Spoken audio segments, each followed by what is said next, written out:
വയനാട് ജില്ലാ tourism promotion കൗൺസിലിന്റെ നേതൃത്വത്തിൽ നടത്തുന്ന മൂന്നാമത് മഡ് ഫെസ്റ്റിന് തുടക്കമായി.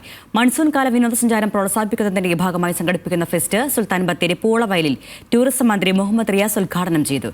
ടൂറിസം സംഘടനകളുടെ സഹകരണത്തോടെ നടത്തുന്ന ഫെസ്റ്റ് ജൂലൈ 17 വരെ നീളും. മഴക്കാല ടൂറിസത്തെ പ്രോത്സാഹിപ്പിച്ച് സഞ്ചാരികളെ സംസ്ഥാനത്തേക്ക് ആകർഷിക്കുക എന്ന ലക്ഷ്യത്തോടെയാണ് മഡ് ഫെസ്റ്റ് സംഘടിപ്പിക്കുന്നത്. സംസ്ഥാന ടൂറിസം വകുപ്പും ജില്ലാ ടൂറിസം പ്രൊമോഷൻ കൗൺസിലും ചേർന്ന് സംഘടിപ്പിക്കുന്ന മൂന്നാമത് മഡ് ഫെസ്റ്റ് മഡ് ഫുട്ബോൾ ടൂർണമെന്റോടെയാണ് തുടങ്ങിയത്.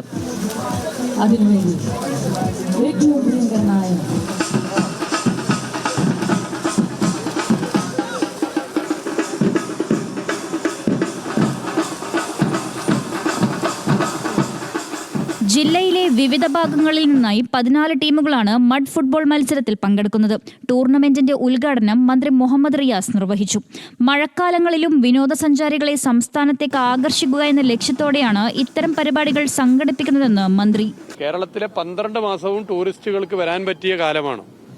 ഒരു ദിവസവും കേരളം ആസ്വദിക്കാൻ പറ്റാത്തതില്ല, എല്ലാ ദിവസവും ആസ്വദിക്കാൻ പറ്റിയതാണ് എന്ന് സ്ഥാപിക്കാൻ നമുക്കിതിലൂടെ സാധിക്കും.